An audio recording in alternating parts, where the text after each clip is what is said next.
What's up, everybody? A Sparrow with a Gun here from Sleepless Nights with another episode on the Space Engineers Inspiration series.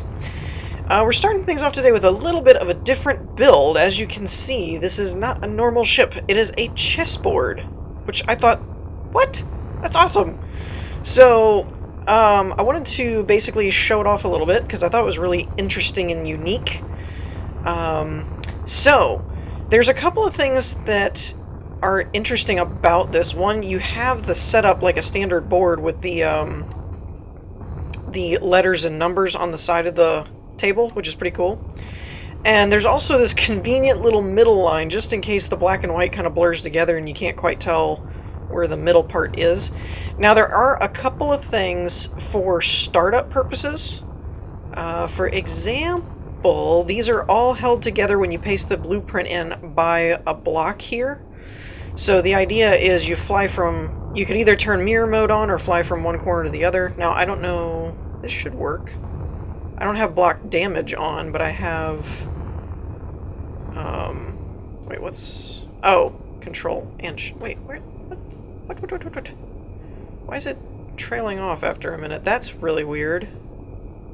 There must be a block limit. Okay. So let's just do one side and then the other, I guess. You could also turn mirror mode on and do it that way. Now, if this were on a world, I have this, you'll notice we're out in a blank space. If I had this on a world with gravity or something, they would more than likely drop to the actual table. But this is actually fine, I'm not really worried about it. So you have a little timer over here. Now, this doesn't actually do anything from my knowledge, as far as I know. It doesn't actually trigger or count anything. It wouldn't be that hard to make it do something. Now, in order to actually move the pieces, we're going to go over here, because white goes first. In order to actually move the pieces, you highlight the little cargo container thing, and then access it. Oh, and then the remote block and use control. Now, it's a little cumbersome to do that, but it is what it is. And then you can move the pieces as far as you want, and then stop. And then you can exit out, and you've made your first move. So overall, I think that's pretty cool. It's a really neat idea. Now, one thing that I will say, and it may be something... let's see. This is just going to bug me. There we go. So yeah, you can see it's pretty cool, though, the way that it's all set up. Now, there are more, I think, functional ways you could do this. Whoops. And these are facing backwards when you start them, so that's important to note. What I mean by functional is that if having to actually fly over and connect with each piece, even though there's remote blocks and antennas on them, is a little cumbersome, where you could, more than likely, extend the platform, maybe. You know, like you could bring the platform out a little bit or come off of this and make an actual control platform where through button mechanics and stuff, it's like move X amount of spaces. You could have GPS coordinates set to the... Now, the only thing with that, I thought about this earlier, I was thinking you could do it through an AI autopilot system of set the GPS coordinates for each square through the number and letter system. And then you could basically actually tell it, you know, this block, I want to connect to this remote block, and, you know, go to C6, you know, and it would move up to C6. And so you could actually do like an autopilot system. The only thing with that is this is a blueprint, and so if you cut and pasted it over there, I don't know enough about the GPS coordinates to know how that actually works. I don't know if you could actually make it to where it would function properly once it moves from whatever position you set it up in the first place, because I've never really worked with GPS coordinates, so I don't know how they work. But overall, I like the idea. The idea is really cool, especially with Space Engineers having like multiplayer and stuff like that. You could, you know, jump on with friends and stuff, and you could have like a chess match if you want. without having to buy Tabletop Simulator, basically. And it does have wheels on it, so if you like loaded it into an actual world and then decided to move it, I believe it is mobile in terms of on a planet with wheels and gravity and all that stuff. I don't see any thrusters to actually move the table if, you know, if you actually pasted it somewhere like I have it out in space and there is no no gravity for the wheels, or no surface for the wheels to work on. So yeah, overall I just thought, like I said, this series is kind of for inspiration and everything, so this is a really abstract idea rather than, hey, let's go build a spaceship. It's, hey, let's go build a chessboard. You know, I thought that was really neat. It was a cool idea. So anyways, I think that's gonna, there's obviously not that much to see on this particular build, so I think we're gonna wrap this one up. Let's move on to the next one. Okay, so next up we have the Ss5 Centaur. Now this is supposed to be, I believe, according to the description, a industrial command type ship, or possibly even a mobile base, depending on how you wanted to use it. And I have to admit, a lot of these ships are going to be kind of cool looking to me because of just the new blocks that they've implemented. I'm still getting used to those, so when I see them I'm still like, ooh, look at that, that's cool. Even though it's kind of vanilla still, it doesn't really matter to me. What's that? I see purple. That's weird. That may be a early access glitch right there.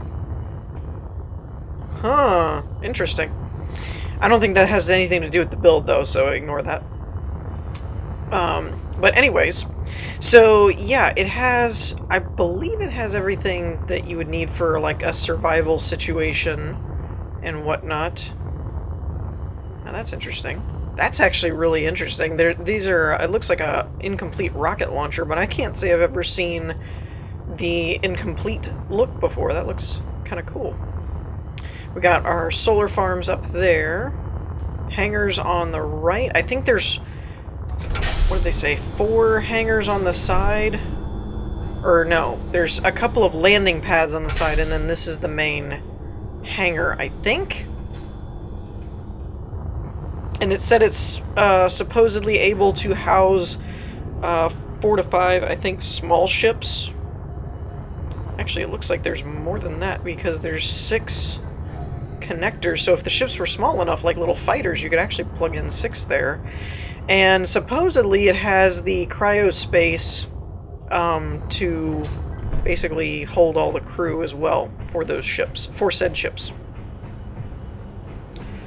Okay, let's see. Up, landing pads, upper hull access, down, main hangar, boarding elevator, front deck, cargo access. Now there is, in the description, there is a note that discusses a known bug with the elevator while flying. Apparently, flying and elevator does not mix.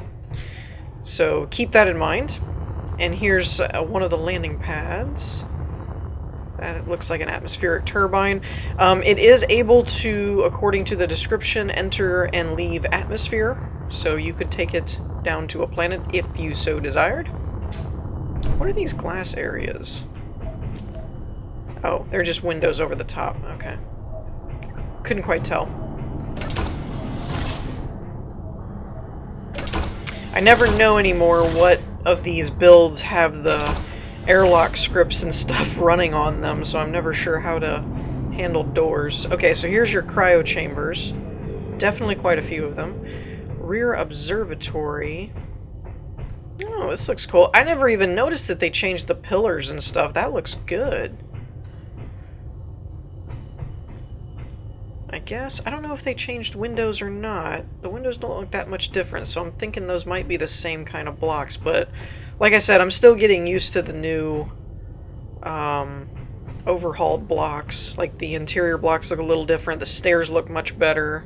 I didn't even know they added the columns. That's cool. Well, not added, but updated, because the columns have been there. Okay, so this is the way we came from, right? No, yes. It is. This leads to the... Oh, and the interior light models are different, too. Those are much better looking. Okay, so here's the main bridge, which has your standard adjustable LCD scripts running. Oh, that's cool. That's a neat little trick. I'm going to have to remember that. So basically, they have blocks here, but then they have catwalks all over the top, so the floor looks uniform, but it also allows you to put blocks underneath the floor for a second layer. That's really cool. That's a cool little trick. And then a button panel there. Interesting. Now where does this go? Actually, it looks like it goes out into space. It does go out into space. Well, ain't that nifty. So there's actually a space access, or an exterior access, right there on next to the bridge. I mean, I guess that makes sense, because if you parked a ship on the landing pad or something and really needed to get to the bridge, it would allow you to kind of just run there and get there. Okay, so let's go back down here. Go this way. This leads to the main deck and medical. There's your gravity generator off to the side. So I'm guessing this is the medical bay. Yep. Ah, there's the windows. Okay, so it basically gives your patients a view. That's cool. Container with a starboard observatory, aka a chair and a window. Okay, non-airtight area. This is the large reactor, probably what's powering the ship, I imagine. And looks like this is then the hangar catwalk area. Alright. Let's see, is there a cargo area of some kind? Boarding elevator. Oh, we never found the boarding elevator either, so we need to check that out. I'm not quite sure if the... Those are a bunch of conveyors, but I'm not quite sure if there's a cargo area specifically for storage and whatnot. Okay, so you can get here from here. Stand on the middle to move up or down. Possible to use in case of fire. Please avoid using elevator during flights. Yeah, that was the thing, was during a flight the elevator was said to basically break. Okay, call elevator. Oh, that's nifty. Okay, that's kind of cool. So I'm guessing it's one piston, by the looks of things. One piston. What's this block? A passage, and then passage with a vertical section, or with it facing the piston. And then two airlocks, or two slider doors. That's interesting. And then you got your landing gears out here for docking and all that good stuff. So I think that's going to do it for this one. Let's move on to the last one. Alrighty, so last but not least we have the Mangalore. Now there's more to the title than that. Again, I would look up on the description and see what it is, because I don't remember. But the Mangalore is its main name. This is a huge ship. I mean, like, not the largest one I've ever seen on the workshop, but as far as a functional ship, non-space station, you know, that kind of thing, huge. I'm pretty sure the description said it was like 60,000 blocks or something. Crazy. And I like this little touch here, by the way. This little projection bar, I think, is pretty cool. Though it could be contributing to my frame rate problems, because projections, I don't know, projections don't do well for frame rate. I don't know, or at least they didn't. But this is actually the first build that I've done with the new blocks and the new optimizations and stuff that they put in the game that is pretty darn frame rate crushing. I'm actually cheating a little bit and using the spectator camera, because the spectator camera, you can speed up its flight speed so you can combat sim speed issues and stuff like that. Like if I jump into my player, which was here, and then you kind of move, it moves so slow. because it can't figure, it's like the sim speed is slow, even though the frame rate's tolerable. So with the spectator camera, you can basically crank the flight speed up and get around that. So that's kind of what I'm doing right now. So keep that in mind. You would need a really beast machine to run this smoothly and not have issues. Hats off to the builder, though, because I have no idea how you make something this big but have this much detail and thought put into it. It's pretty nuts to me. This is pretty good. So, because usually the bigger the builds are, the more bland I would do them if I were building them, because unless it just took me like years to actually work on each little part. But y'all can see how long it's taken me to build my Corvette ship, so keep that in mind. Now, we are going to have a little bit of an issue like that with the spectator camera where you can fly through things, so you may not always see things the way that they're supposed to be seen through the right paths, because I can kind of fly through a wall. So bear that in mind. We have the bridge, the airlock, the CIC. I don't know which way it was pointing me. I think this is the airlock. Yeah, this is the airlock. And it has a button panel, according to the description, where you can click that button and it'll do the rest through script commands and stuff. It's not quite the auto just detect when you open doors and things like a lot of the builds have on them. It's a different kind of airlock control. Armory, grav generator, bridge, and CIC is that way. Well, actually, they all might be this way. I'm not really sure. That might be the armory, because that's the green door.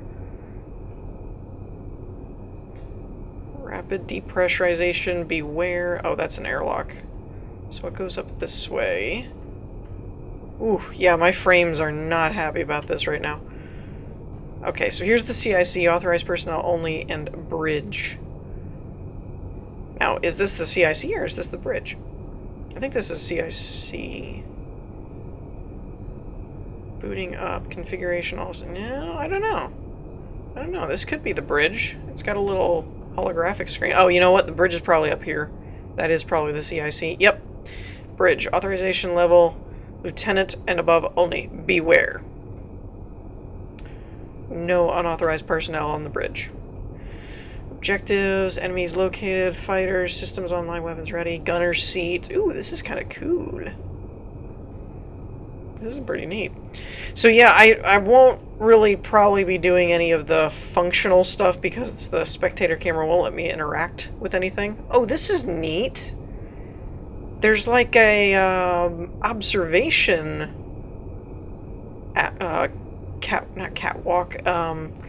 hallway. There's like an observation hallway in front of the bridge. That's a neat idea. I've never seen that before. That's really cool.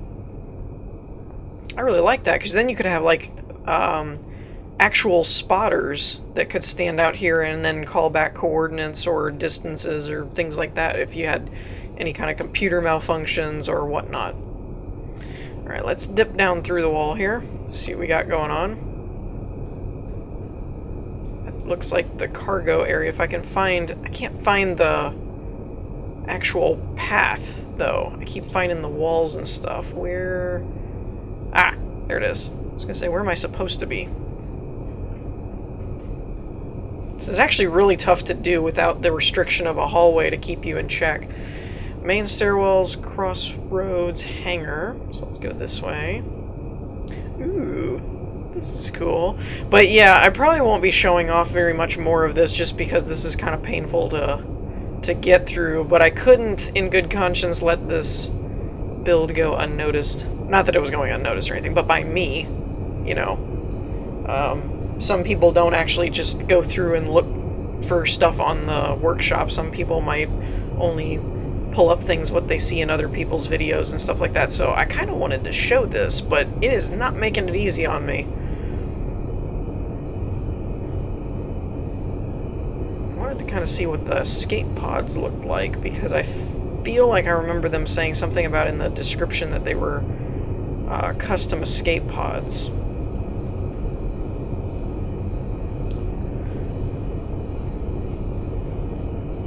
Yeah, I could have just gone through the stairs. I didn't really think that through very well. I'm not used to doing showcases with spectator mode. I probably should do that more, I guess, but I like the ability to show kind of how it would really work if you were on the ship type of thing, and what buttons you would need to push and blah blah blah blah.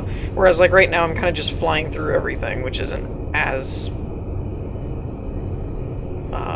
normal. The other interesting part to this one is it has a big enough hangar supposedly, or at least at some point, I don't know if this particular hangar is the right one, but it has a large enough hangar, I guess, to show, or to hold another build done by the same builder that was also a really big ship. It might in fact be this area here, I'm not sure.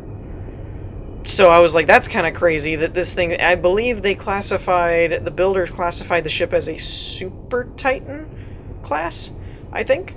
So it's capable of carrying one of their other big ships, and I was like, that's kind of crazy. It's like a Super Star Destroyer for a Star Destroyer kind of thing. But anyways, I think that's going to do it for us for this episode. We're going to wrap things up here. I apologize for not really showing off more of this build, but it just isn't very conducive for video making when you're getting 10 frames a second. So if you want to see more on it, I encourage you to download it and check it out yourself. But in the meantime, we're going to wrap things up here. I hope you all enjoyed. If you did, leave a like, and I will see you all next time. Peace.